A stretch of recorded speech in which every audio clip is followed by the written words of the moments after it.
If you love Star Wars and love the excitement of chasing your favorite Star Wars collectibles, the Star Wars Digital Card Trader Collecting app from Topps is for you. Download the free app from iTunes or Google Play and collect your favorite images from the classic 1977 Star Wars cards to the Clone Wars, Star Wars Rebels, The Force Awakens, and much more. Collect and trade with friends new and old through the Star Wars Digital Card Trader Collecting app from Topps. These are the cards you're looking for. Listening to Coffee with Kenobi, you are. With Dan Z and Corey Clubb, the podcast you're looking for. This is. Yes. For an entire generation, people have experienced Star Wars the only way it's been possible, on the TV screen. But if you've only seen it this way, you haven't seen it at all. This is the podcast you're looking for. We've been waiting for you. The force is strong here. Even stronger than the coffee. At last! Where have you been? Welcome to Coffee with Kenobi. Here are your hosts, Dan Z and Corey Clubb. Hello, and here we are, everybody. Welcome to the Rogue One Coffee with Kenobi end of the year review show. I am your host, Dan Zare, and with me is my good friend and co-host, Corey Clubb. Hello there. Welcome. Hello, my friend. We are here. It is exciting. We've all seen Rogue One a number of times. And just like we did for The Force Awakens, we have an all-star cast of the Coffee with Kenobi family with us. So I'm going to throw it to our resident expert in all things expertise. I don't even know where that came from, but go with it, my friend. Introduce yourself, please. Hey, it's Matt Moore from Comics with Kenobi, co-host with that other guy whom you may or may not know. And I'm really looking forward to this. I have seen Rogue One now 5 times. Ooh. Wow.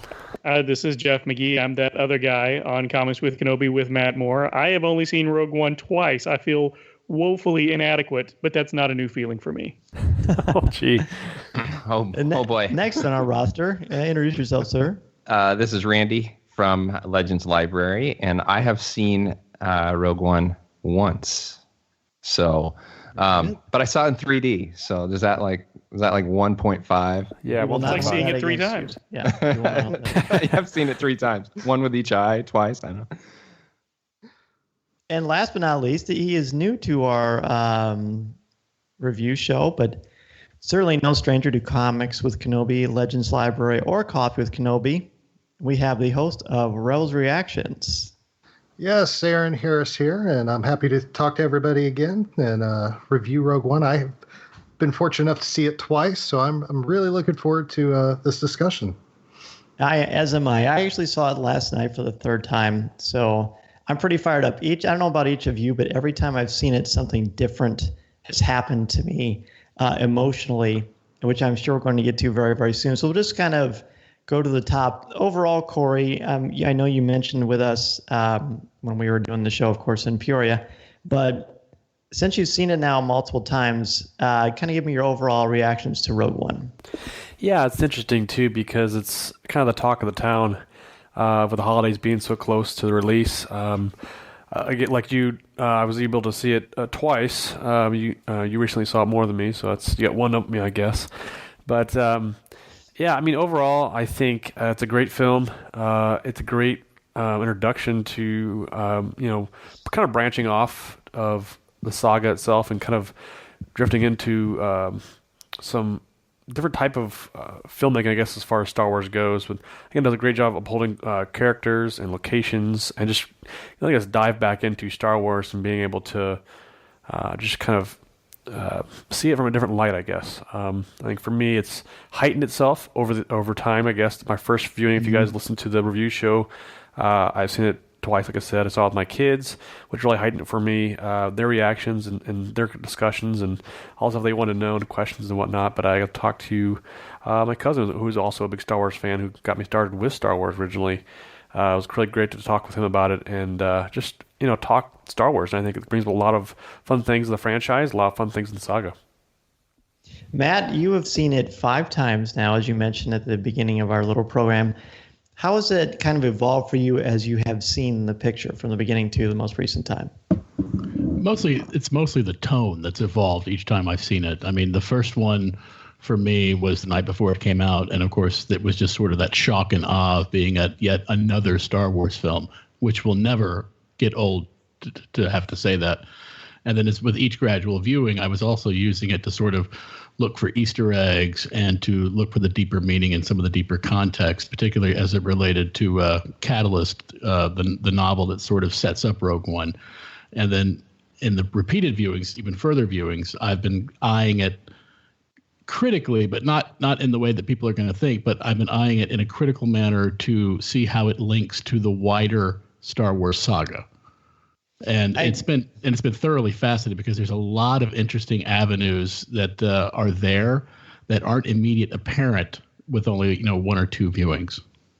I agree. There are a whole bunch of Easter eggs and a lot of really cool things that we have heard about after we've seen the film for the first time. There's certain things we caught the first time. I personally caught the General Syndulla thing for the first showing, which I was quite thrilled with. But Jeff, what about you? There's so many different things that have been thrown into Rogue One, for better or for worse, possibly. Overall, were you happy with the cameos and the surprises? Overall, yes. This is the third review show I've done since the film came out, but it's the first one I've done since I saw it the second time. And I had a couple of minor quibbles with it the first time around, and one or two really what I would say major quibbles. Second time I saw it, everything just melted away. Everything worked. I still am not a fan of the Dr. Evazan Ponda Baba cameo, but it didn't destroy the film for me. But the second time I saw it, it just sort of underscored that this is just a legit good film. Right. Star Wars or not, it's just a good movie, and it's a great story, and everything about it just hits on all cylinders. And I love that we have an addition to the Star Wars story, that we had a movie without Skywalkers, and we had a movie without lightsabers up until, spoilers, the very end of the film, and it still felt like Star Wars, and it was just magical. And I cannot wait to see what else Disney and the other directors are bringing in have coming down the pike.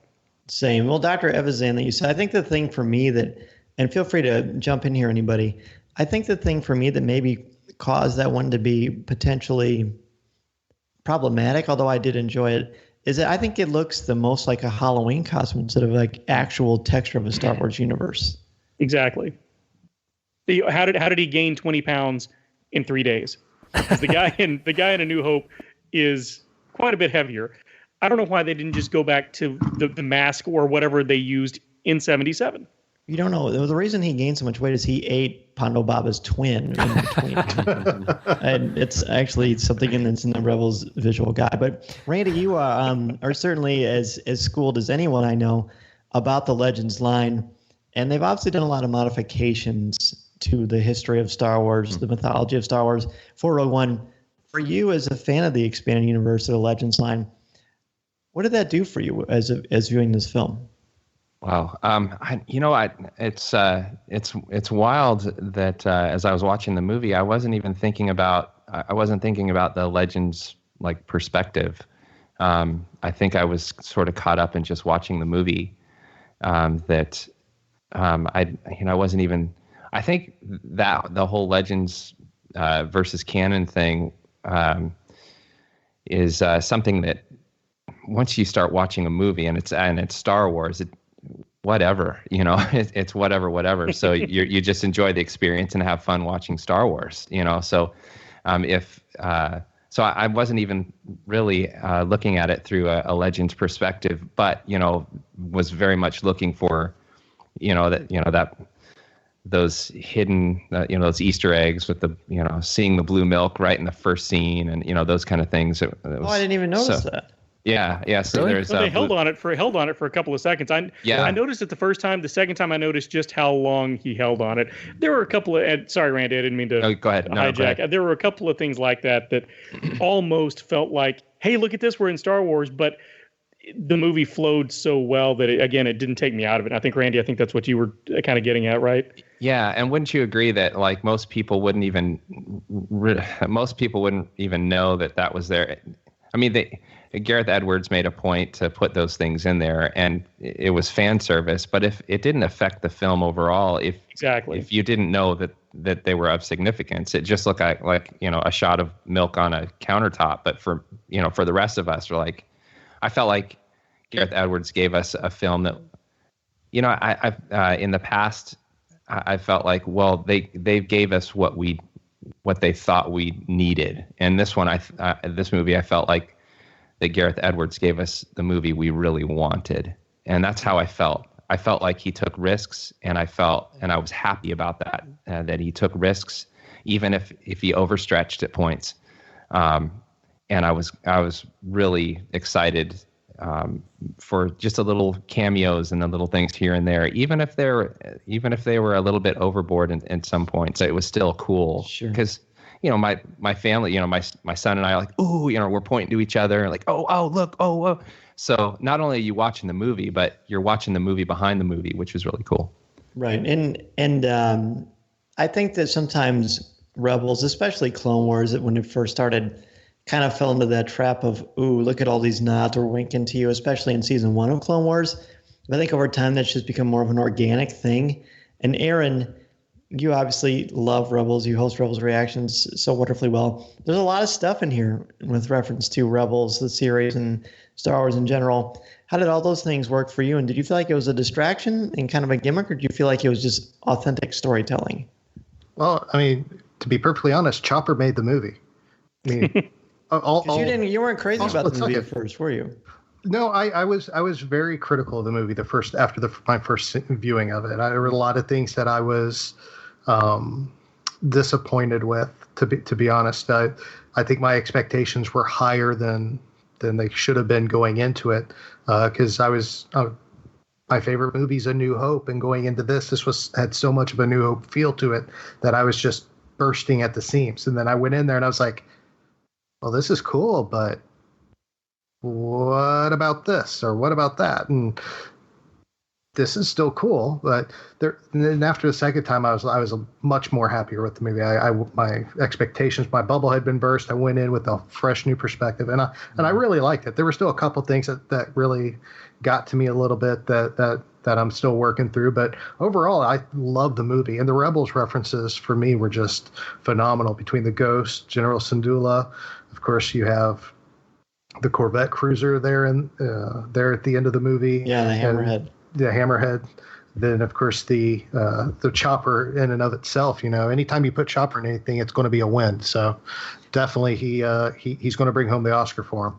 I gotta tell you. I mean, when I went to see it the second time, I went with my wife and kids, and my kids were just beside themselves with glee when they saw that first image of the Ghost on the tarmac on Yavin 4 outside of the ziggurat, and then when they actually caught that fleeting glimpse of Chopper, I literally thought their heads were going to explode because they were bouncing up and down there in their seats.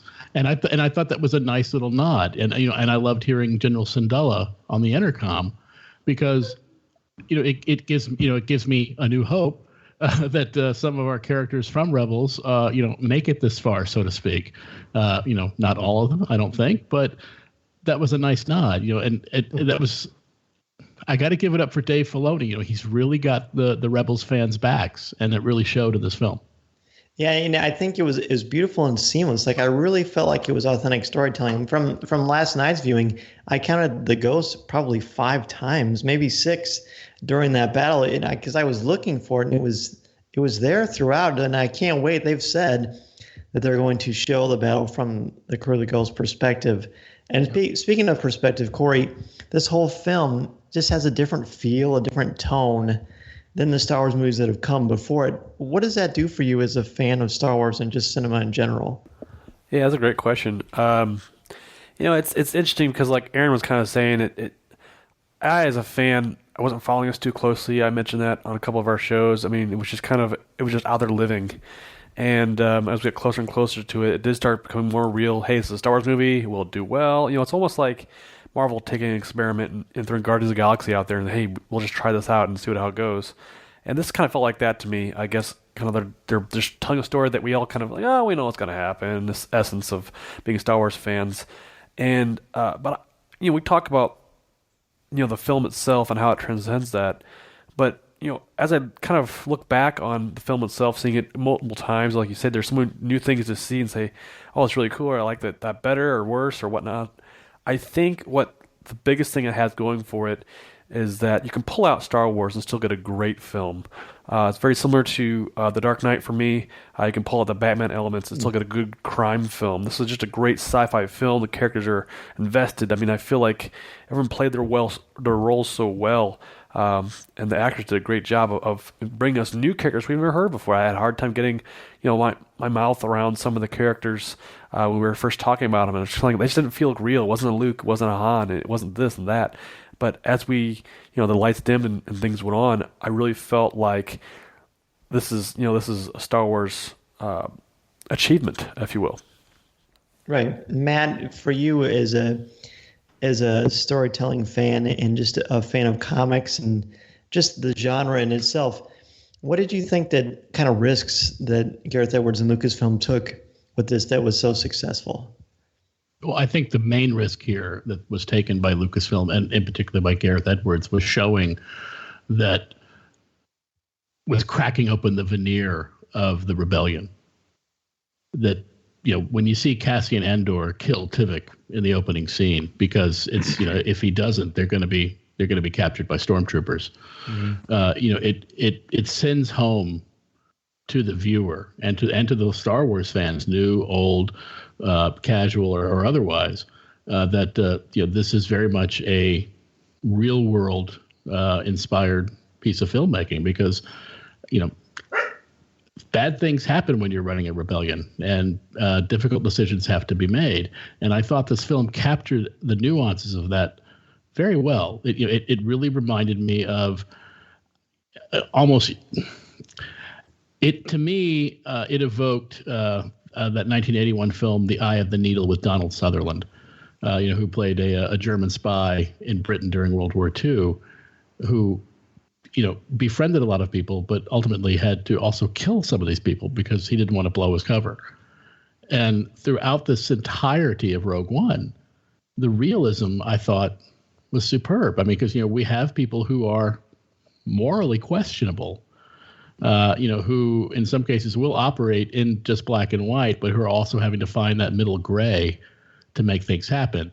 And they're willing to make these sacrifices, both personal and otherwise, for what could be termed as the greater good. I mean, let's be very clear here. I mean, this film posited to some that the rebellion was, in fact, a terrorist group, whereas, Saw Gerrera was an extremist terrorist group. But it lends further credence to that old saying that, one person's terrorist is another person's freedom fighter. Right. And I like the way that Gareth and Lucasfilm made the viewers think about that notion. Jeff, Matt brought up Cassian Andor in a very important scene right off the bat where we meet him as a character. I guess if you want to be specific about it, he does commit murder, but there's a reason for it. I mean, we're at war. This is like a serious heavy thing. I wrote in my review, this is really the first time that I felt like the wars in Star Wars was authentic. In the pantheon of Star Wars heroes, what kind of character is Cassian Andor for you? Well, he's sort of the Han Solo of this film, if we have to use Star Wars archetypes. I mean, he's even wearing his Hoth jacket, for Pete's sake. And it didn't even bother me because I got it. I got what he was doing. One of the first things we see Han Solo do is kill Greedo. If you choose to ignore the the first shot that's been added in, and it didn't make me hate the character, didn't make me dislike the character, didn't make me distrust the character. And in the same sense with Cassian, again, we're at war. He was about to get found out. He was about to get discovered by the stormtroopers. He had a choice to make in that moment. He made the choice. The mission is more important. And again, like you said, this is a war movie. I dubbed it The Dirty Dozen meets Saving Private Ryan, only in space. And it is every bit a war movie. And that's sometimes we have to make those hard decisions. And sometimes the needs of the many outweigh the needs of the few if I can cross-pollinate sagas and franchises. You may. You have that power. Randy, we just talked about Cassian and the feel and the look of Rogue One. To you, do the other characters, are any of them a distraction to the overall story and focus?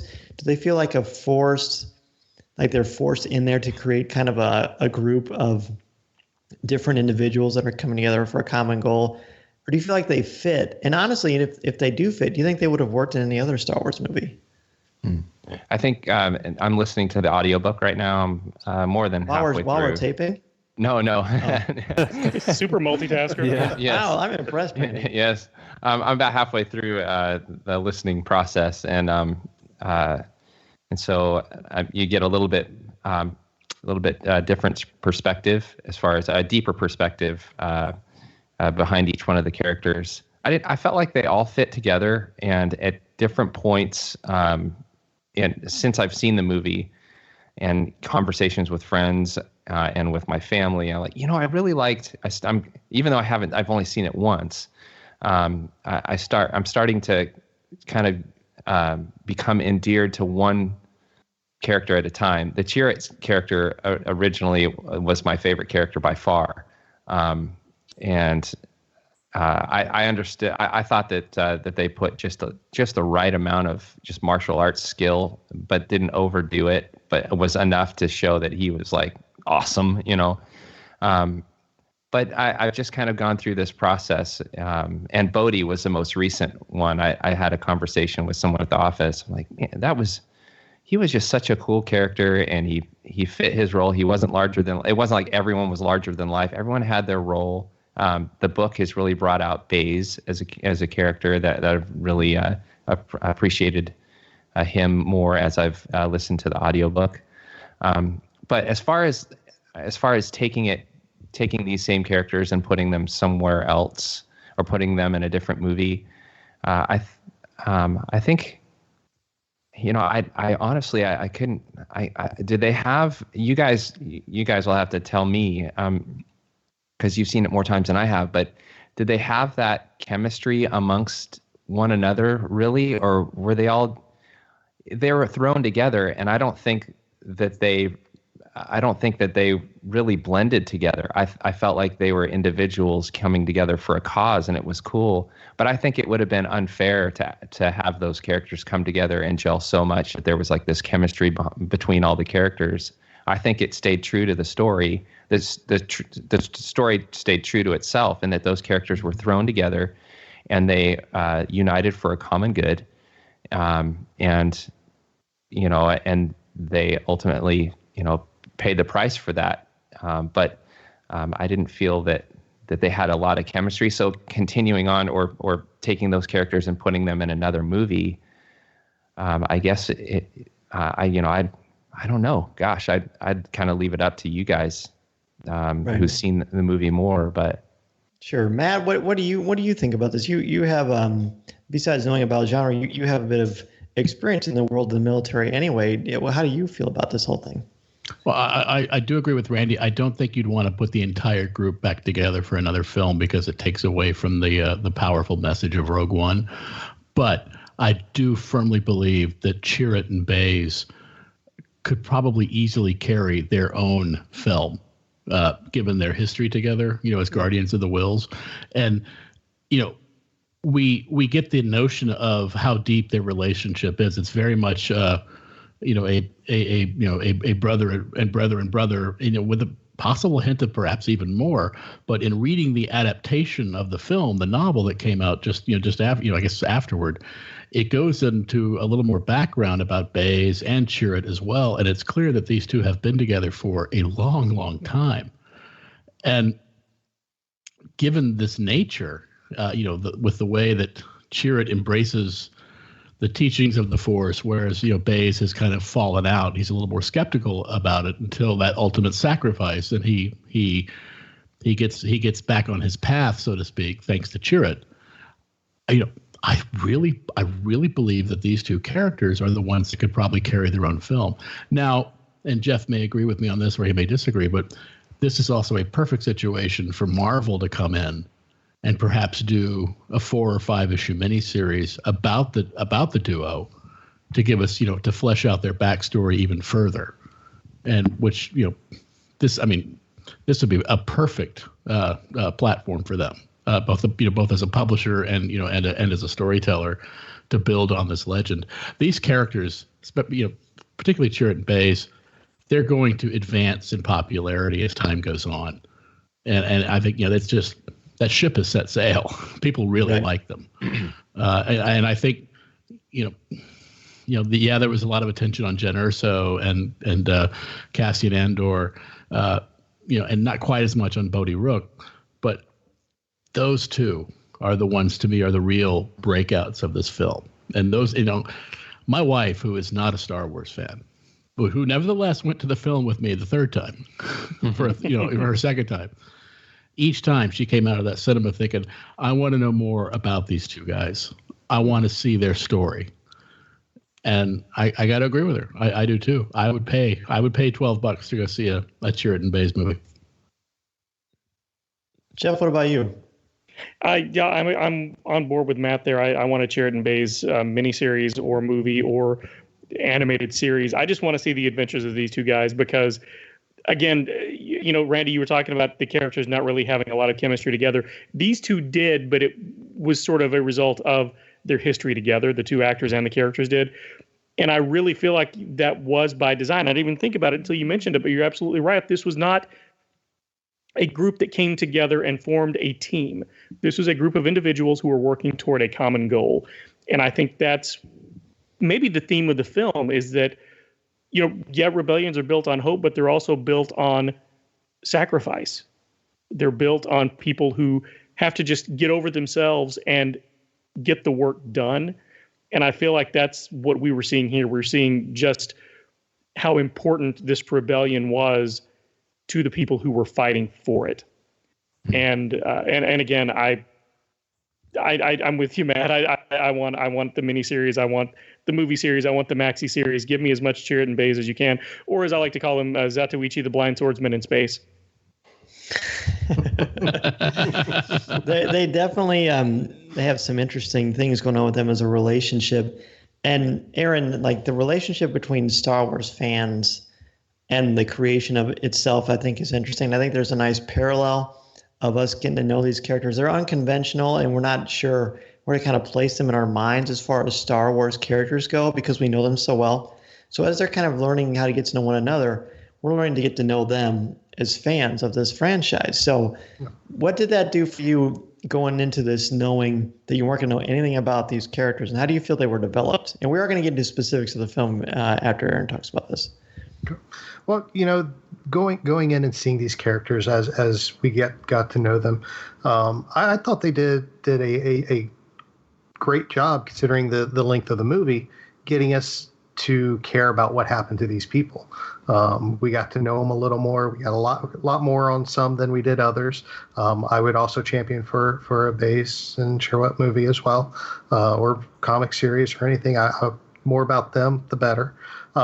But they were able to make that immediate connection with the fan base through the scenes of the movie. And definitely, I think it was something that everybody expects from a Star Wars movie, to have characters that connect with you right off the bat, and are able to develop those relationships with the people watching. And I think Gareth Edwards and everybody in that movie made that happen with people that we knew nothing about. It definitely had that. To me, it really did. When people say it had a New Hope feel, the way these characters were developed really did have that New Hope feel, where when New Hope was released, we knew nothing about any of these people. We knew nothing about Luke, Leia, Han. Now we can't imagine a movie without them. But we had the same thing happen with Rogue One. We knew nothing about these people. We knew what was going to happen to them. We assumed we knew what was going to happen to them. And we got to build that relationship from the ground up. So it was very much a New Hope for those of you that got to see A New Hope in '77 when it came out. It was basically a similar experience for everybody now, with these new characters getting to learn and meet these new people and see how they grew. Right. Well said. Well said. There's something, as I said before, there's just a lot of texture. I feel like this movie, more than any Star Wars film, made me feel like this galaxy is huge instead of just 3 planets for a couple hours. I feel like there's just so much going on here. There's a scope to this is very powerful. And I'd like to hear all of you, if you could mention, or if you had to summarize one particular scene or character that define this film and your enjoyment of the film. I'd like each of you to kind of weigh in, and we'll just go in a normal order we've been doing, about what particular aspect, either whether it's a character or a scene, really brought this to life for you. And we all agree Darth Vader was awesome, so we're going to take that one off the table. We can do a whole show on that alone, and we probably will. But Corey, what about you? Yeah, I mean, I was always drawn to K2SO as a character. I think they did a great job of bringing him to life, introducing him to the Star Wars world, and every scene he was in, he kind of seemed to steal the scene a little bit with his corpse, and just kind of can-do attitude and just giving it flat out. He was written well, but then I mean, obviously that was the marketing too. That he was meant to those things. But I think he did them well without being cheesy or, a copy of another character that we already have. And I don't know if necessarily a specific scene sums it up for me. I don't know. I keep thinking back to, just from multiple viewings and such, just seeing how it stands on its own. Like you guys said, it's the characters that come together all have their moments, I think. And it's hard for me to say, oh, that was the best moment or one of my favorite moments. I mean, I did like Chewett taking down the Stormtroopers with his stick, and I think that was something unique we haven't seen in Star Wars before, necessarily. I think that was cool. And it brings new elements to the saga, I think, in that way. Okay. Matt, what about you? To me, character-wise, it was all about Bodhi Rook, because we got to see him as someone who had been swayed by Galen Erso to do what was right. And he did it at great personal risk and, great risk to his family. And he was treated with contempt and skepticism by Saw Gerrera and his band of merry rebels. Yet he persevered. And you could tell by the acting by Riz Ahmed was superb, because at every point of the film, Bodhi looked like he was literally going to poop in his pants. He was so scared. But he also reached down deep within him to find what he needed to play his role, to make things happen. And to me, that says a lot. As for pivotal scene, this film is just chock full of pivotal scenes, but one that really stuck with me was how fragile, in fact, the Rebel Alliance was. When the Leadership Council had all flown to Yavin 4 for the meeting, and you had some of the members of the council openly saying, "Well, we need to disband we need to disperse the fleet and disband it and scatter it across the galaxy. We need to sue for peace. We need to just drop this rebellion." I was impressed because it showed the cracks of tying such a large yet disparate group together while trying to maintain a common goal. And again, that's something that's very difficult to do. And I think that had a lot of real world relevance, no matter what your political stripe is. It was very intriguing to watch. And I liked that. And like I said, to me, that added to this sort of contemporary vibe of this film, which made it, it showed, we've always known that the Empire is got a lot of warts, but yet it was unified. And now we know for sure that the rebellion was never that unified, that it took the unselfish act, even a treasonous act, if you will. It says something that, so many, diehard rebel soldiers and spec troopers and pilots and Admiral Raddus would knowingly defy the Leadership Council just to follow this spirited woman, Jen Erso, who made this amazing plea for help. And that says a lot to me. And so that's one of the things I found so riveting. Agreed. And I think Bays, I think that performance is truly Oscar worthy in a film full of highlights and spotlights. I think his performance really stands out. But Jeff, what for you stands out that maybe is like quintessential Star Wars or kind of raises the bar? Because I think in many ways this film does raise the bar. I think it does. And I have two in true Talking Toys with Taylor and Jeff fashion, which you can find at marvindogmedia.com. You'll get a chance to plug. Marvin Dog Media now with extra fortified nutrition. That's Marvin Dog Media. Someone called me an old school huckster once because I always manage to get that plug in anytime I'm talking to anybody about anything. But you're the Stan Lee of Coffee with Kenobi. I am. Excelsior. To kind of echo what Corey was saying about K2SO, and I keep wanting to call him K2SO4 because I took chemistry in high school and I like to sound smart. I loved the character. First of all, Alan Tudyk kind of stole the film. One of my favorite actors on the planet, and his vocal performance in the role was phenomenal. But the way the character was written. Now, C-3PO sort of serves as comic relief in the original trilogy and somewhat in the prequel trilogy. But there are times that his shtick gets a little tiresome. I never got that with K2 because there was always this tinge of danger around him. Like, he kind of means what he's saying. And because he was a repurposed Imperial droid, there was that added layer of menace to it, but it was always funny. But he wasn't playing for the laughs. He was almost like Drax in Guardians of the Galaxy. He was a character who didn't realize he was funny, and that made him even funnier. And he was sort of, to me, was sort of the heart of the film, and his death was the one that, the first time around, that affected me the most, because it was really kind of the most brutal. But the scene that, to me, sort of raised the bar and I'll sort of set the standard for what we're going to get in these what are they calling them? Legacy films? Stories. Was when we went to Mustafar, and it was the only planet that didn't get a super title in front accident. Of it. But we saw Vader's castle, and I'm sure all of you guys remember. One of the things Lucas said he always planned to do was show Vader in a castle on top of a volcano on a lava planet. I freaked out. I had the one and only fanboy moment I've ever had in a theater. My friend that was with me had no idea what I was freaking out about. I just said, I'll tell you after the movie.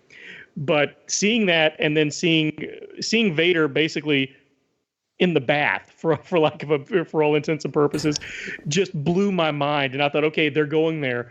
We're getting fan service, but they're taking deep cuts. This is going to be a fun ride from here on out. I cannot wait. That's famously Lucas wanted that in Empire, but there wasn't a way to do it. And then for Jedi, McCory made an actual art piece for that, which you can see in the making of books, which is super cool. There's a lot of things like that, like when they talk about being the guardian of the wills, that from the very first page of the original A New Hope was great. And I did mean Bodhi Rook, by the way. Thank you for helping me, Corey, on that. I meant Bodhi was the one that was so, incredible, the acting for that. Randy, what about you? There's a lot of key moments, a lot of key characters, and some, I think, at least for me, grew on me as time went on. Some did not. What about for you? Definitely. As you guys are talking, Bodhi is. And it's so funny that I just had a conversation about him today. But I'm thinking about Bodhi as a character, how much of sort of like a Grand Admiral Thrawn and his eventual demise. He was kind of overconfident in his efficiency, and the whole idea that it. I think it's what Jeff was talking about, as far as here's the Imperial that's comes across as this finely tuned machine. If you're in the control room of the Death Star, it's efficiency, it's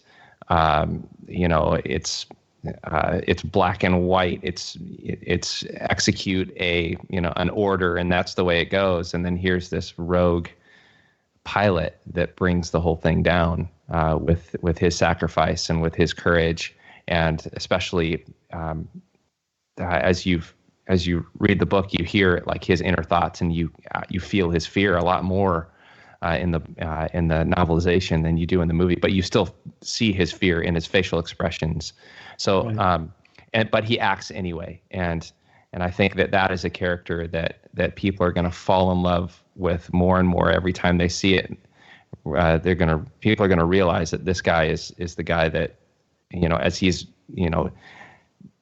making efforts to flip that switch, to get to that switch, there's been levels of just laying laying my family on the altar, laying, okay, now my future, laying the rest of this day, my life. I mean, at this very moment, my next breath, laying it down to get this mission accomplished. It is super cool.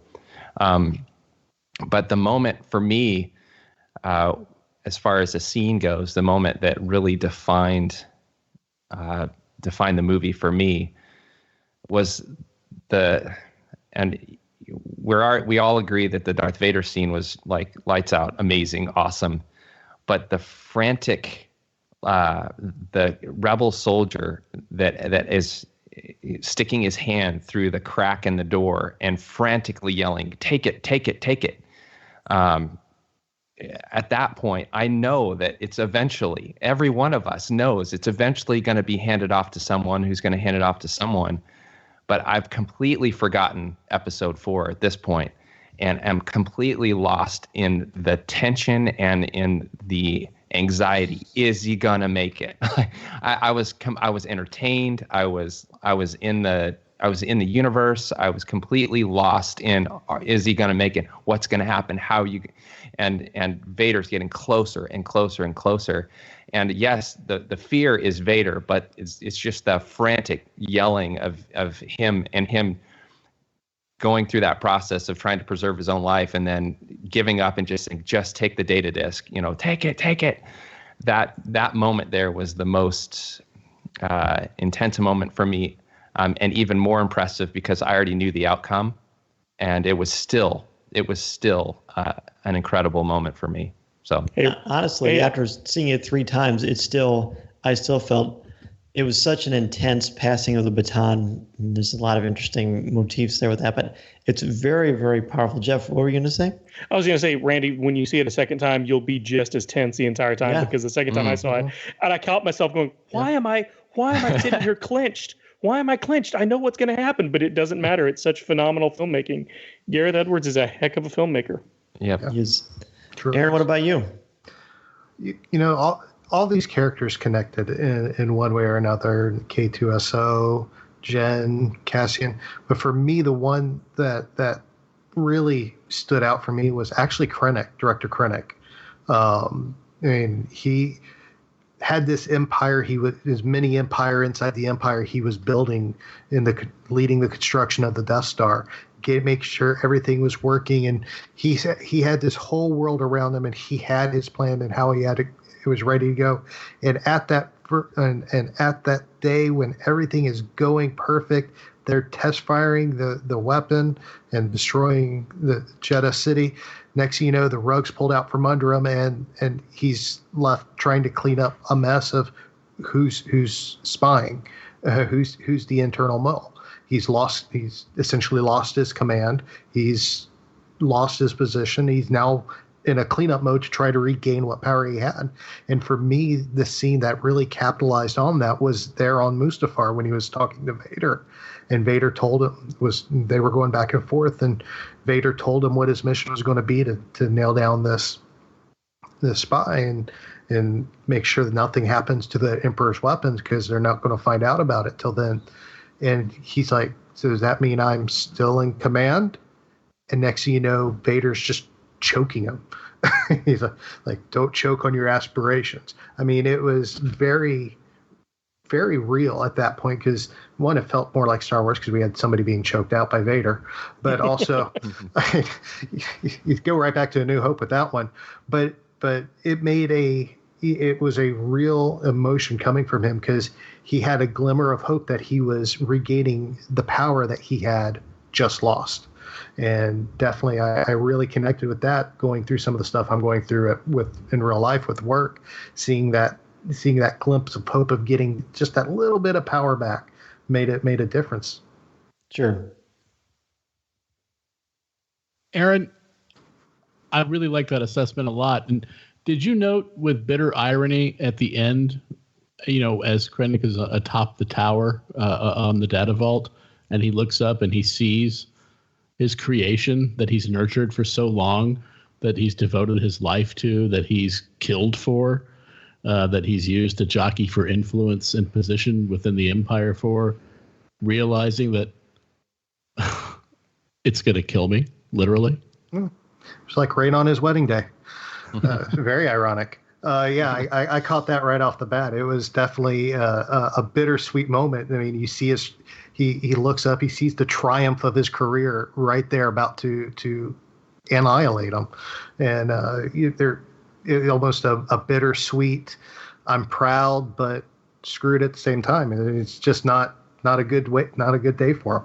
That's right. That in the business is what we call situational irony. And I thought it was beautiful, especially when he's on top of his little ivory tower. Yeah, it's good stuff. You guys have all given me a lot of cool things to think about, as I'm sure our Coffee with Kenobi family members who are listening have felt. Is it too late to mention there's a spoiler warning? I think the movie's made over $500 million. You're listening to this show. You know everybody on this show. I think it's fair to say we're going to be talking about this and have been. I think, Matt, for me, one of the things I love about this movie so much, and I'm sure you'll all agree, is the fact that they captured the essence of New Hope without feeling like 1977, but still very much feeling like that. The technology, the mannerisms, just the way that Gareth Edwards was able to patch this all together and make it feel like a legitimate bookend to A New Hope, where you wouldn't feel like if there was someone brand new watching the two films, if the quality of the film was the same, if they're watching 1080p or 4K or whatever, both of them, I feel like nothing would be lost in translation.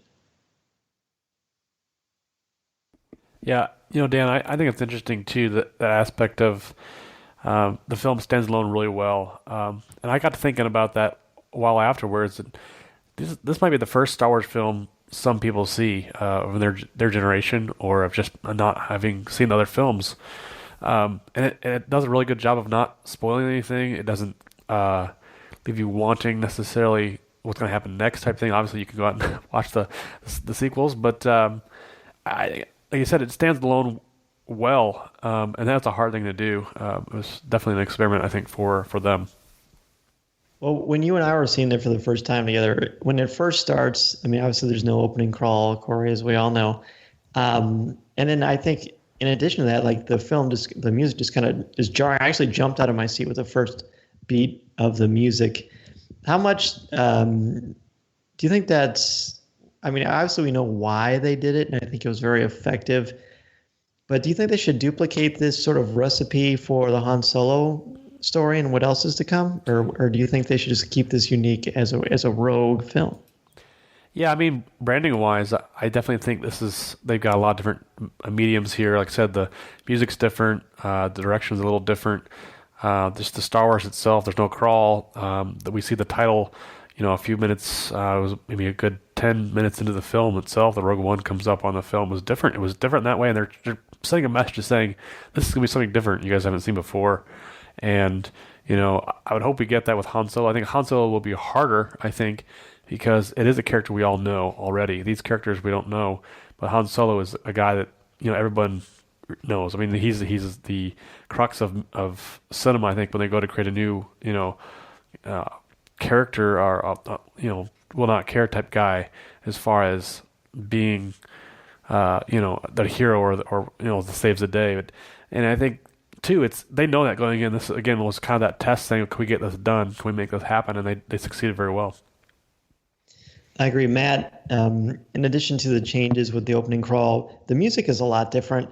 And there's been a lot of talk about it, and I would say it's almost overwhelmingly positive. Michael Giacchino, is it Giacchino, depends on who's saying it, and what time of day, I guess it is. Mm-hmm. But how did the music set the stage for you in a beautiful way? Because talk about daunting replacing John Williams, even just for one film. That's a big deal. It is a big deal, and in this case, it worked. I mean, Lucasfilm said from the get-go that this is not your typical Star Wars film, and they aimed to make a Star Wars film unlike any other, and they succeeded. And I think clearly to do that, you have to stick to your guns, and you can't bring in John Williams. Michael did a wonderful job. His score was uplifting. It was frenetic and kinetic, much like the pace of the film itself. Nice. And I loved how we got to hear these gradual homages to certain elements of John Williams' iconic pieces. I mean, I swear I heard some smidges of the Imperial March. Darth Vader's theme, but it wasn't overpowering so as to be glaringly obvious. And it melded so well with his music. And I got to tell you, this was one of these things. The day the CD came out, the day the CD came out, I did buy it. I've been listening to it while doing my commute to work, and it's a nice piece of it's not nice. It's a great piece of stirring music, and the fact that he did it in less than a month, good Lord, I know that's astounding. And to me, that helps set that stage for this being a Star Wars film unlike any other. And that's fine, because these films are not designed to be the Skywalker saga films. These films are not designed to be the Han Solo, Lando Calrissian, Chewbacca buddy flick. And this, each one of these films is going to be different. And I think each one of these Star Wars stories should have its own voice and its own take. If there's a crawl in the Han Solo film, that's cool, because it's involving 3 major characters from the saga, so I can see it happening. It doesn't have to have John Williams music. I mean, I'm sure it'll use some, but again, why would it? We're going to be seeing these people in a situation and at a point in their lives we've never known about, we've never actually seen on screen, and that's fine. I'm okay with that. I like knowing that when I go see a Skywalker saga film, I'm going to hear John Williams. I'm going to hear those wonderful refrains, those amazing and uplifting, orchestral works. I'm also cool about going to see Star Wars stories that have new composers with new music that only just burnishes the legend and the oral awesomeness of it all. Agreed. And with Clone Wars and Rebels, we had to, Kevin Kiner's had to take these themes and adapt them and kind of put his own spin. And Randy, I know you had some thoughts on this as well. Yeah, I think I might be the only one that while watching the movie, I that was one of the things that was frustrating for me, because I felt like there was a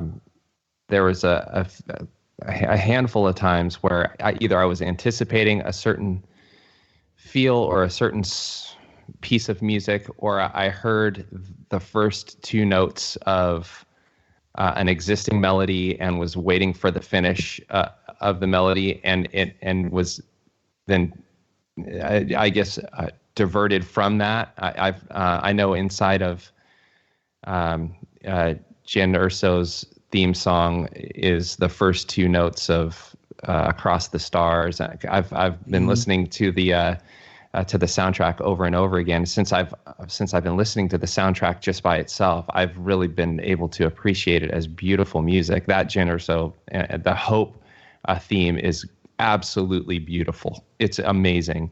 I also know that there's only 7 notes in a scale, and I know that there's not a lot of notes to go to, and there's nothing new under the sun. So to create music that's original but still pays an homage to to the previous composer is a tricky task, and considering all the things that Michael Giacchino had to go through to get this done, it's an amazing feat.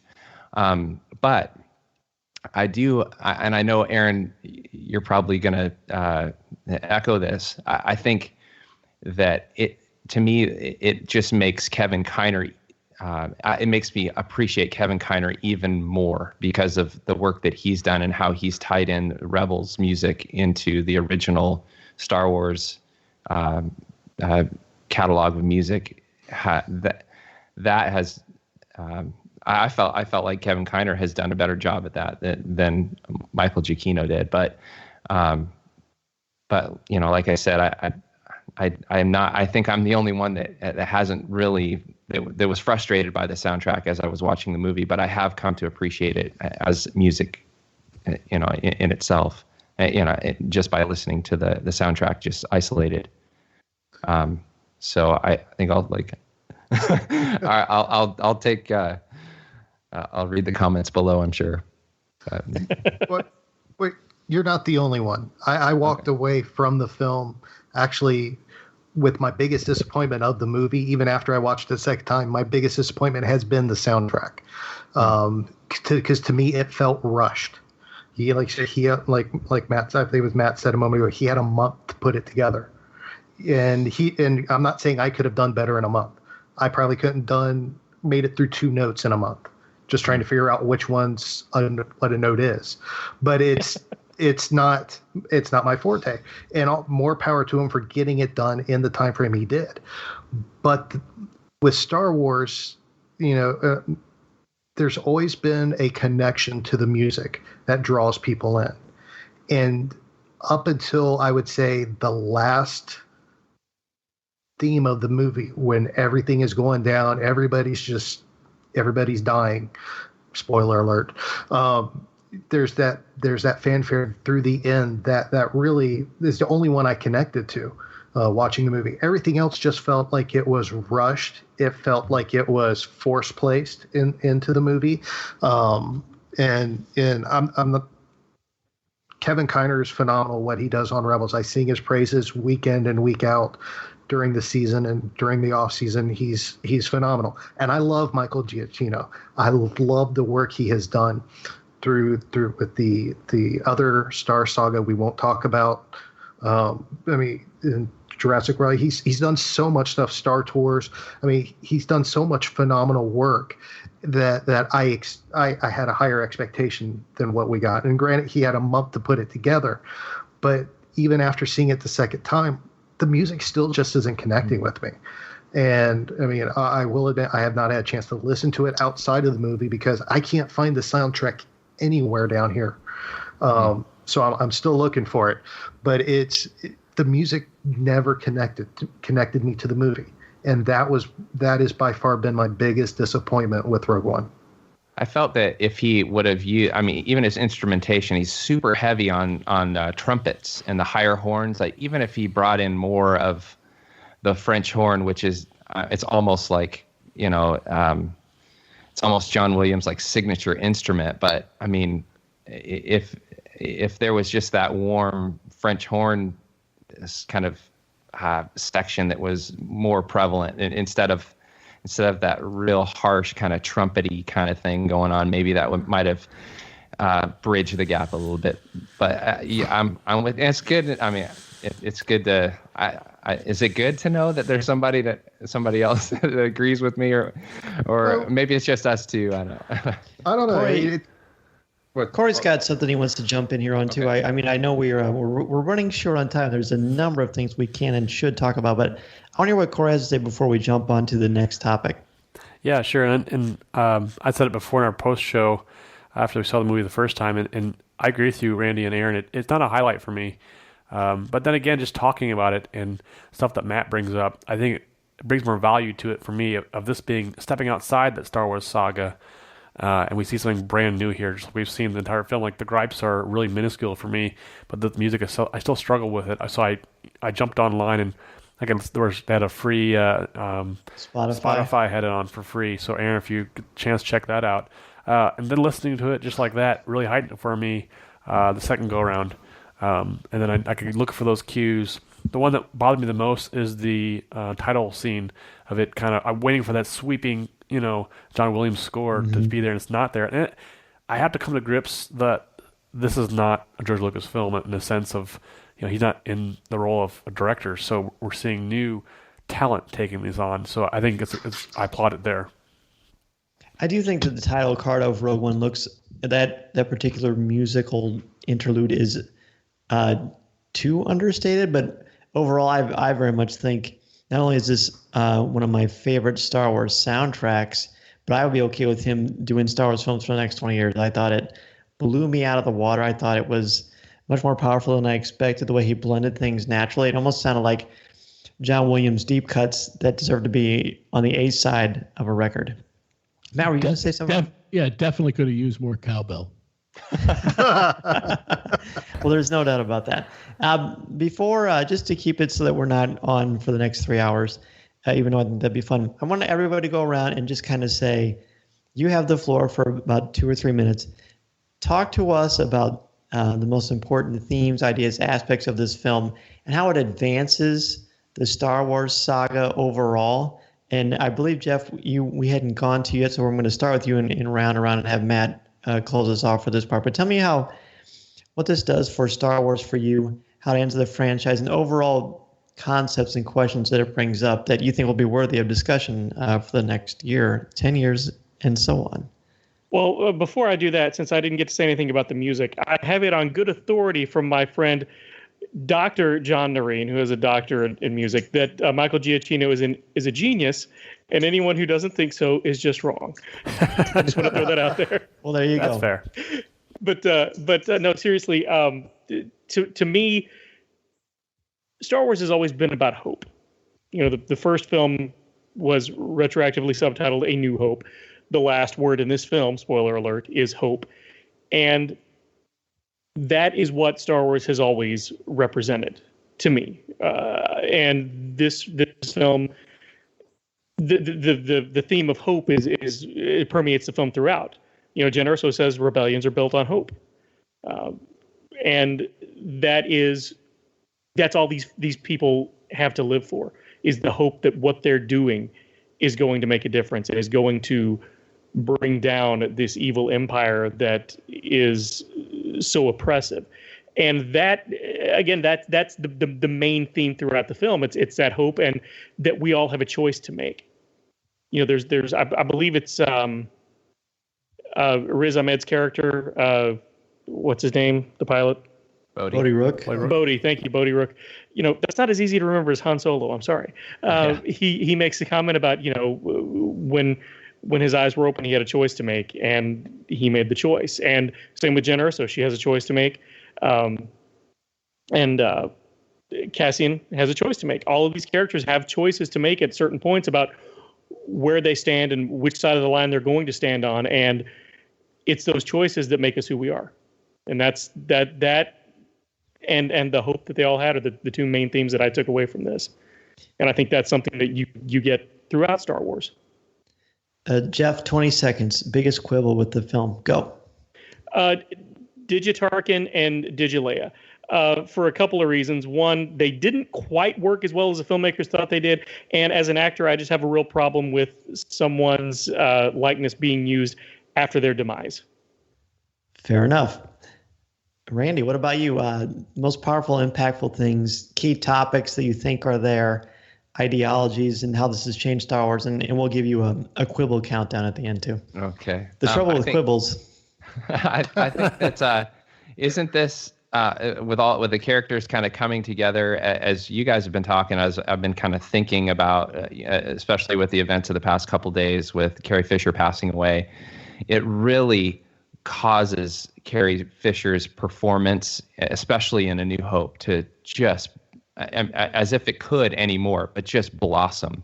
Because I felt, I'm feeling more and more like that she was the glue, that the characters that came together for A New Hope could have been just as disconnected, but still, the same cause, but just as disconnected as Rogue One, as far as the gelling of the character and the chemistry of the characters.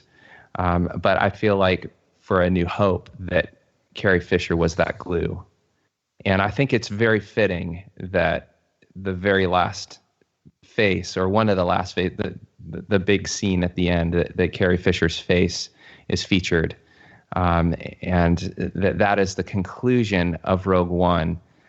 Giving us a taste of the glue, or the binding agent, or the coming togetherness of A New Hope is Carrie Fisher's character and Princess Leia, and her strength and her power. And I think that especially especially in light of the fact that Rogue One just was released. It ends with Leia, and then Carrie Fisher passing away. All I can say is that although those things all kind of coming together, we're going to look back and we're going to see this as an era.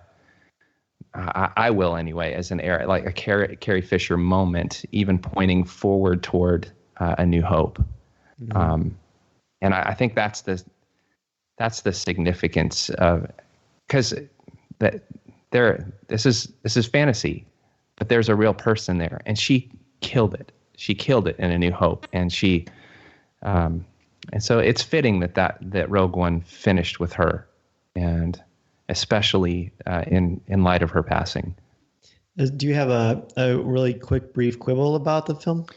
Besides the fact that you hate the music and which would be burned from existence? Apparently. I wish, and I know Luke and I agree here. I wish that I wish that it was Leia's I wish it was just her hand or her shoulder and her voice that said hope. I wish it wasn't that big round-eyed anime character, hope, I wish it was a little bit more subtle and just hinting to the fact instead of right on the nose. That is something that I wish that they had back. But I say that, and I know I'm out of time here, but I say that in deep appreciation for the fact that Gareth Edwards took risks, and I'm willing to put up with that because he did take risks, and I want to thank him for that with my appreciation for his movie that he directed. If Gareth Edwards can go from the narrative disaster that is Godzilla to Rogue One, I hope that Colin Trevorrow can do that with that awful Jurassic Park movie. Okay, sorry. Aaron, what about you? I mean, it's not Pacific Rim. That's terrible. Yeah. Anyway. Hey now. I'm sorry. I'm sorry. You and me, Dan, after the podcast, out back. Yes. I'll hold him down. It sounds like it would have more plot. That story right there would have more plot. No, go ahead. You're not wrong. Oh, man. I will fight all of you. Matt and I already have better chemistry than anybody in that movie. The movie overall, I mean, I think Jeff said it perfectly to begin with. I mean, the hope just exuded through the movie, and you cannot sit down and watch the movie without feeling the hope, and not only the hope but the desperation of this fledgling rebellion.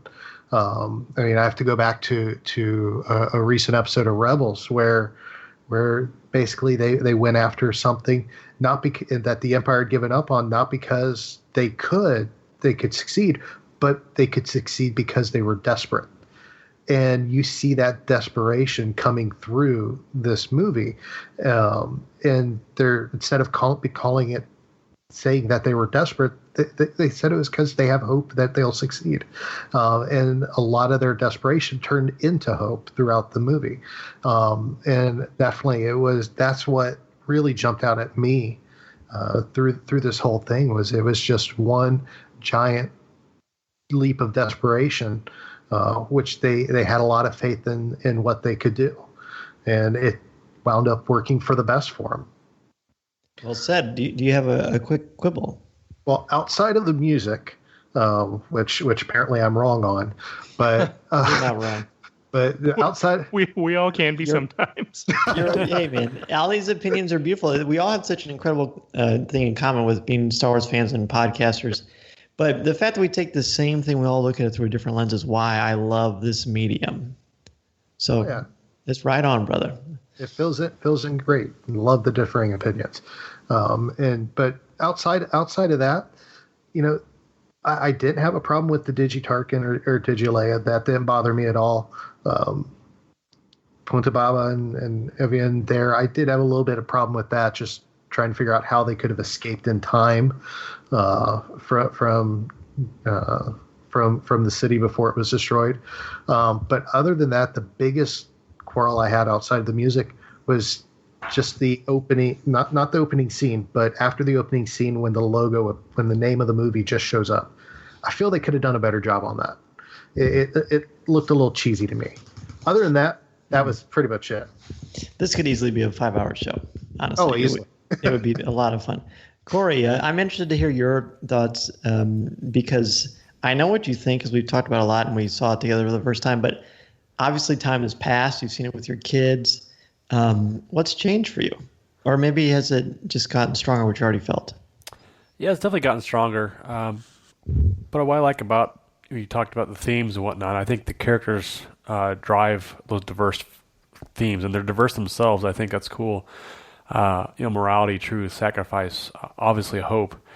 I think what's the best thing about this film for me is it shows how deep and full of richness the Star Wars galaxy has to offer. Even if it's just it's a small story telling of these small group of rebels taking on this mission. There's so much depth, and I kind of forgot that, I guess, because I was so into the Skywalker lineage and how that's going to play out. There's so much more here than just the Skywalker story. There's so many other people that it affects. I enjoyed it so much because I made memories. I got to see it with my dad the first time we went. We had one of our guys drop out, and my dad picked up the ticket, snatched it up, and he was there to see us live. I think it was cool. Again, and sharing with my kids, the next generation of Star Wars fans. They played it well, understanding the themes and the motifs of war and how it's real, and just providing a great energy there. And do you want to have a quibble, or you?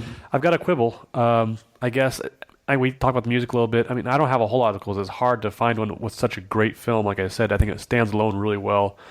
I think my quibble, is just the idea of the reshoots. I mean, there's some articles out there that talked about the marketing of some of the scenes weren't necessarily in the film. We're missing some, other components. I'd like to see a director's cut. I'd like to see a 4-hour version, see what's missing. Do we get more? Do we get less? I don't know if that's because it was a little too dark, maybe, and they were afraid to go there, which I think they balanced that really well, I think, in the final result of the film itself. And I will say I did like the Tarkin and Leia. I was surprised to see Tarkin. Personally, I thought it was really well done. They just put it right in front of your face and said, here he is. And yeah, it wasn't perfect. His mouth was a little kind of chewy, but I really enjoyed it. I showed the power of the characters moving into Episode 4. Very good, Matt. I went on record, as saying when they first dropped the preview for this at Celebration in 2015, I think it was. When they offered that sneak preview of just the Death Star looming over what we now know to be Scarif. That as excited as I was about The Force Awakens, Rogue One was the film that I was really waiting for, and the wait was completely worth it. This film, there's a lot of there are people who complain, justifiably so, that it's a dark film, and it is a dark film. Because when you are upending the nature of a system, political, cultural, religious, or otherwise, dark things happen, and people suffer on both sides, even for those who are involved and those who are not involved. And this film showed it. It showed it in very direct ways, with the deaths of all of the members of Rogue One. And indirect ways, with the notion of the little girl that Jen Erso saved on Jeddah was dead the next day, or within mere hours of being saved, an innocent caught up in the Empire's machinations.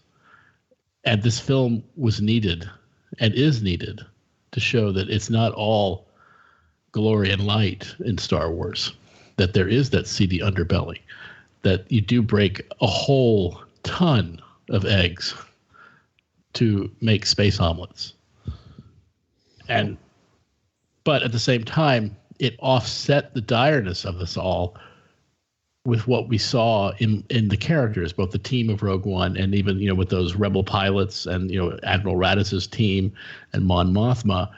Each and every one of them reach deep within themselves to find their own sense of inner strength to carry on and to move forward, to take the extra step, to climb that next rung, to get through the gap, to make it to the light, to get the plan sent. And we saw it on the profundity as Darth Vader just chewed those rebels to pieces. And yet they still got the tapes delivered to Princess Leia. And to me, that speaks volumes. That speaks all about hope. And as Randy said, that has even more immense impactfulness now, given in light of the death of Carrie Fisher and her role as Princess Leia. It's a film that needed to be made for Star Wars. And I'm really pleased as punch that for some people it's their first Star Wars film, because I really think it's going to drive their interest in the other films. And I'm also really pleased as punch that it's a film for old people like me, who grew up with the notion of mustaches and mutton chops on the rebel pilots. And I will be forever grateful that they did more than just mimic the environment of A New Hope, that they actually made it living and breathing again. Now, my only quibble, and it's a minor one. No, actually, it's not a minor one. I would have liked to have seen more screen time for Lyra. I think that especially after Catalyst. Especially after Catalyst, it did seem almost like a Disney trope, that the mom dies. Granted, they took it one step further, by essentially saying that, telling Jen, "Oh, you get to live with Saw Gerrera." Oh, fun. So, but and then my minor quibble is simply this: the Death Troopers. I found them to be very aesthetically pleasing and very menacing, but I would have loved to have understood what it was they were saying when they spoke, because their communications were so garbled. And I imagine that may have been by design. It may have been coded, but it would have just been nice, because we're so used to hearing stormtroopers talk, and it just, like I said, it's a minor quibble, but it's a quibble that I have. Maybe they were saying the whole time, my mic isn't working. Maybe they were saying that. Listen, we can hit something. Let us, do something. Or maybe they have really high-pitched voices. Oh my gosh, I missed him. No, the problem is they were all communicating via Skype. And you couldn't quite see their picture. I will say this just in summation, just in part jest, because I don't want to leave, make my exit with in a somber way, but I do think that at its core, Rogue One is a film about basically backing up multiple copies of your data all over the place. Use the cloud. Yeah. Well, here's the thing: did Tarkin not realize he was destroying all of the plans, or did when he blew up the city, when he blew up the encampment? Tarkin was so arrogant that he knew that the Death Star would never be destroyed, and they were already working on the second one, I imagine. So there was really no need to worry about the plans, because they got number 1 built, number 2 was already underway. How silly of me. How dare you question Will Hulf? Which is a bummer, because I would have loved all those things that she lifted off as she was going through the files to hear, like Darksaber and, this and that. Man, it would have been cool to... Anyway. Did you hear that Marvel Comics? Did you hear that Marvel Comics? What a great one-shot that would be. Wouldn't it, though? To me, the thing about Rogue One, I think it's visually fragrant in the fact that it's just a beautiful looking film. And all the films have had their art to them, of course. But there's just something textured about this universe that made it so vibrant. And I said to Corey after the movie, I love being in this universe, and more than I ever have. And I spent most of my life going crazy about Star Wars, as have we all. And I just think there's something so strong and powerful about it. And rarely do I say that seeing a film multiple times adds nuance, because I feel like it's there already. But I saw new things. 2 things that really jump out to me that improved as I went along is, upon first viewing, while I liked Jyn Erso quite a bit, I feel like there was just not much there. And I feel like she relied a little too much on Cassian through most of the film. After seeing it last night, I don't feel that way anymore. In fact, he defers to her through the second half of the film quite regularly, which I found intriguing and unique. There's obviously a lack of diversity from a female perspective, which is somewhat surprising. I don't think they were trying to capture the feel of 1977 with that. But overall, I think it's a wonderful movie. I want us all to rank. I know I don't really like doing this, but let's just do it. It'll help us kind of give us a grade. I want to rank these films, all 8 Star Wars films, in your order, and you're allowed to change it anytime. But just for the purposes of this, we'll do that. My only quibble is the one I had on Assembly of Geeks, and that's Saw Gerrera. I thought I like him a little bit more now, but I feel like he was extremely over the top. And I understand he's beyond punch drunk, and he's beyond PTSD. I understand that he's seen things I can't even imagine. I don't know. There was just something about that took some of the luster off of the sheen of Rogue One. But that being said, I'm thrilled to see him in Rebels, which Aaron broke for the entire internet, by the way. That was fun. It was fun. So let's just start back at the top, Corey. Rank the films real quick, and then we'll let everybody know where they can find us and listen to us. Sure. Yeah, this is difficult because that's one of the first conversations that comes up when you ask someone if they've seen the film. Oh, where does it rank in the other films? And I just, it's so hard for me to do it. But you're putting a knife to my throat, I guess. But I would say I'm still enamored with Episode 7. I think there's a lot going on there. I'm excited for Episode 8. I still rank that as number 1 for right now. And I will say Rogue One fits right in there because it's so new and so fresh, and there's so much going on. It's so much fun to see new Star Wars films along the way, and we're getting those. And that's still something that kind of mystifies me a little bit as far as a fan, and seeing that. And then again, A New Hope, I think, is just leads right into Rogue One leads right into New Hope so well.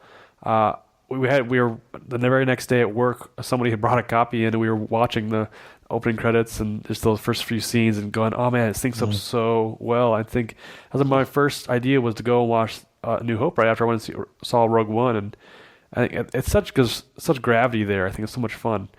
But then Empire is great too, and Return of the Jedi, and the prequels. I don't know. I guess I don't attach them too much.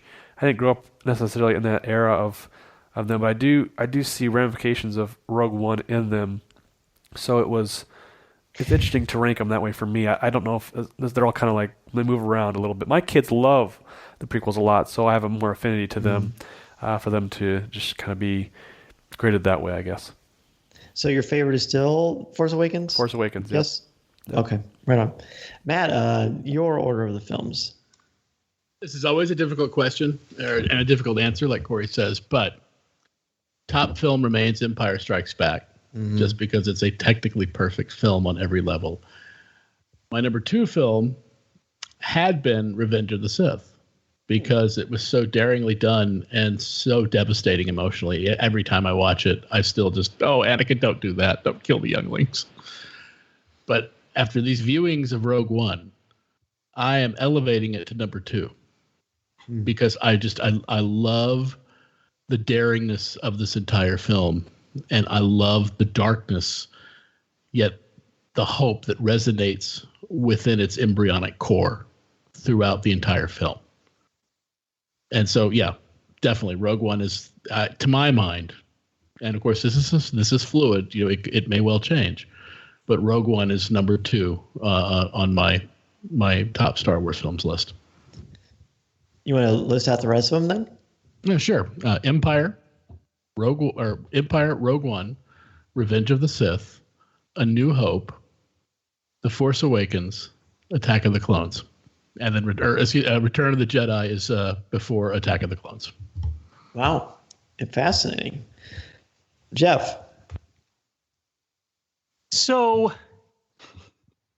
Return of the Jedi, is that low on Matt's list? I'm shocked. I know. It's pretty cool. I love the differences in perspective.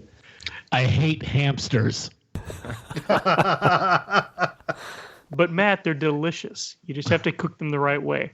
But no, my ranking is Empire.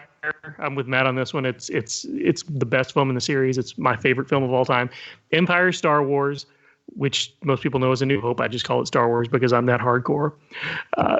And Rogue One sits at number 3 right now. And it's Return of the Jedi comes in just after it. If I had to rank them, I would say Rogue One is 3 and Jedi is like 3.1. And just below that comes in The Force Awakens, because I really enjoyed that. But I do think Rogue One is a better film than The Force Awakens.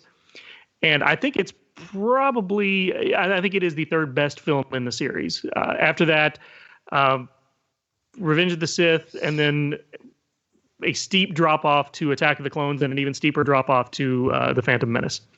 But I will say, I took my friend Moose. You guys, if you've listened to Bantha Banter, also available at marvindogmedia.com. My friend Moose, she's a 12-year-old girl, took her to see it, and she said at the end of the movie, this was the best Star Wars movie she's seen so far. She's seen them all. This one's her favorite. Wow. Randy. All right. This is this is difficult, and I've had time to think about it. I'm gonna go with Empire as well. I don't know. No, I really no. I think I had. No, I'm gonna go with Empire, and a really close Rogue One would be second. If the score was anything that I enjoyed, it would have taken it. But yeah, so that's 2. So A New Hope would be 3. Revenge of the Sith. Return of the Jedi. And then I guess Phantom Menace, and then Attack of the Clones. But man, I really want to say Rogue One because of the cinematography was just gorgeous, out of this world. Just to show an explosion. And have you guys seen it in 3D? Am I the only? Yes, have you seen it in 3D? I've seen it in 3D. I haven't seen it in 2D yet. I'm going in a couple days to see it in 2D. But the idea that Gareth Edwards can throw an explosion on a screen and you see the detail of an arm inside of that, or you hear a bump of a head on a cabinet, or just not to just fill the screen with an explosion, but to still hold on to the detail of I'm still making a movie here and putting a detail, a sound effect, or some little something to bring detail to the vastness or the violence of an explosion. Or I just appreciated it so much. It's so close to Empire for me. The sound effects editing in this movie is brilliant, I will say. Yeah. Aaron. This is probably the hardest question I've been asked in a long time. A New Hope will always be number 1 for me because it's what introduced me to the saga. It will always be my favorite. Followed by Return of the Jedi and Empires. After that is still Revenge of the Sith. Then I would throw Rogue One in. Then after Rogue One, Force Awakens, then of course Phantom Menace and Attack of the Clones. Rogue One was phenomenal. If it just that lack of soundtrack is still bothering me to the extent that I can't rank it as high as I can some of the others. Even though I absolutely love the movie and I will definitely go see it probably another dozen times while it's still in theaters.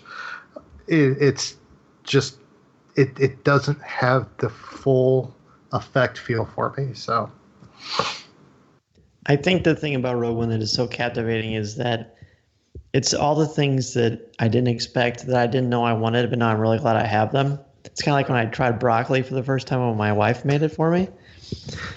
But it's hard to rank them. I agree. Empire and A New Hope are 1 and 1A for me all the way. And it's hard to me if you took Rogue One, Return of the Jedi, and Revenge of the Sith, basically any Star Wars movie that starts with an R, if you put that in a hat and spin it around, any one of them could be your favorite at the time. It's hard for me to put anything above the original trilogy because that's why I'm here right now, because of those 3 movies. But I probably would say, I think I will still stay with my original Return of the Jedi, and then Force Awakens, and then Rogue One, although you could make an argument for those. And then I would say I would rank Attack of the Clones my least favorite. Phantom Menace would be my second least favorite. And the reason it's not my least is because Qui-Gon Jinn.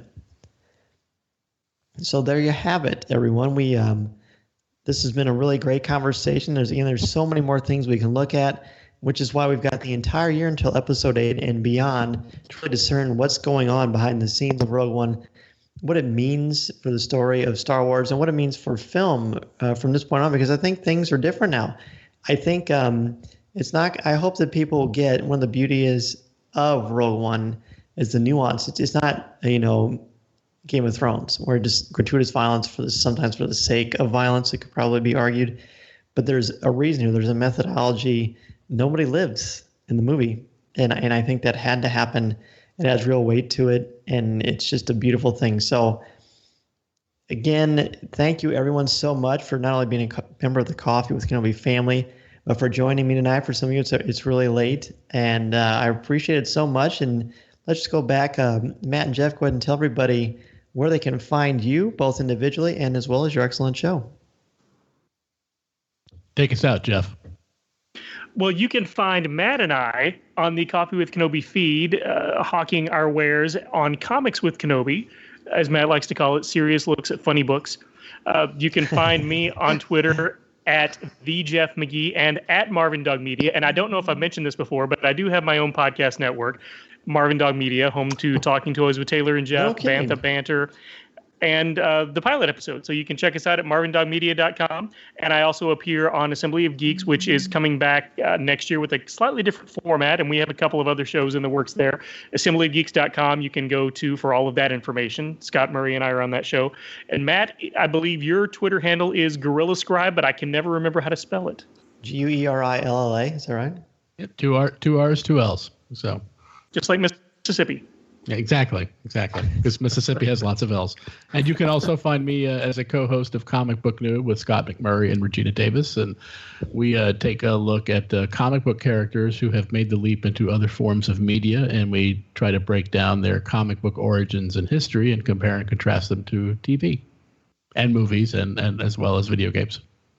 And Randy, your co-host, Luke, who we didn't mention at the top of the hour, Luke Siders, is not able to join us, as are Amy Reckless or Dr. Andrea Letamendi. They all wanted to be here, but, it's hard to kind of make a time for all of us to meet. So this was kind of how it worked out. Who knows what will happen for episode 8, but we certainly appreciate you being here, Randy, the original guy to go ahead and say, hey, let's do this on Coffee with Kenobi. And, I mean, you were like kind of like the pioneer here for us for adding on these excellent shows. I'm lucky to not only listen to, but become friends with all of you. So Randy, tell us a little bit about where they can find you.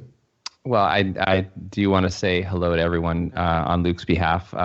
They just brought baby Mara home 2 days ago, and so she's doing great. And he wanted everyone to know that he was sorry that he had to miss tonight. You can listen to Legends Library on the Coffee with Kenobi feed. Our next show coming up, we're going to be talking about Timothy Zahn's book, our last Timothy Zahn book that we're going to review. It's called Choices of One. It's a Mara Jade centric book. So other than that, you can get a hold of us through our email, Coffee with Kenobi, Legends Library at Coffee with Kenobi, and we also have Legends Library on Twitter. And I'm very grateful. You guys did all the work. You and Corey starting this thing out. You guys did all the work, and I'm so glad to be a part of what you guys are doing. Hey, we are but a mirror for all of you, man. You guys all are such an essential part of all this. And Aaron, where can everyone find you, and when can we look for the next Rebels Reactions? Well, the next Rebels Reactions is right around the corner. Matter of fact, I'm finishing editing it as soon as we're done here. But you can always find me on Twitter. That's the best place to find me, at T.A. Harris 121079, or the Rebels Reactions feed on Twitter at Rebels Reactions. You can also email me, aharris at coffeewithkenobi.com, or through the show, Rebels Reactions at coffeewithkenobi.com. And it's definitely a lot of fun. Look for the latest episode, and we got some contests coming up through the latter half of season 3, so stay tuned for that. Yay. And Corey, you're on a show, right? Tell me about that. Yeah, something to do with coffee and Star Wars and whatnot. And it's funny, I'll throw a little blurb out there for our most recent news. We were interviewed through our local newspaper, and I got to see my grandma through the holiday season, and she was blown away about what we did. And it's just funny because she's 90 years old, and she had no idea what a podcast was, no idea what it was all about, but she enjoyed reading up about that. And it's just cool to see that transcend and bring people happiness in that way. So I'm grateful for that. Yeah, definitely. It's because of the picture, right? The goofy picture. That's right. Hey, friends for life. Yeah, you can check us out at coffeewithkenobi.com. Check us out on Twitter, Facebook, at Coffee with Kenobi. Just type us in on Facebook. Check us out. We've got a great presence on Instagram now. We're all over the place on YouTube. I recently had to revamp some things, but we're there. You can listen to us there. As it seems like we're just growing, and I'm looking forward to 2017 and interacting with new friends, new family members, and fans of the show. Just looking forward to gearing up for episode 8. I mean, it's going to be that's the next one we're kind of setting our sights on too, right? I mean, so it's going to be a great year, and looking forward to it. Yeah, absolutely. We've got, I guess I can officially announce who our first guest is going to be for our January show, and that's going to be Mike Pilot from Full of Sith. He was at the premiere of Rogue One, so we're going to find out kind of more about what happened there and just kind of talk more about this incredible new addition to the Star Wars franchise. Corey mentioned all the places you can listen to us and find us on the web. Everywhere you can listen to podcasts, you're going to find every show on the Coffee with Kenobi family of networks. And you can also catch my writing on StarWars.com, where I talk mostly about comic books as well. So, again, on behalf of everyone in the Coffee with Kenobi family, have a wonderful, happy, and safe New Year.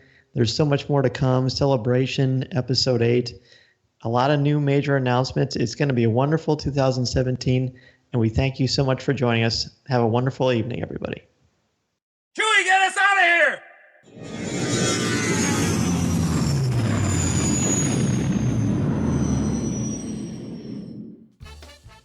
If you would like to respond to our question of the show, have a comment, or just want to say hello, send us an email or MP3 at feedback@coffeewithkenobi.com.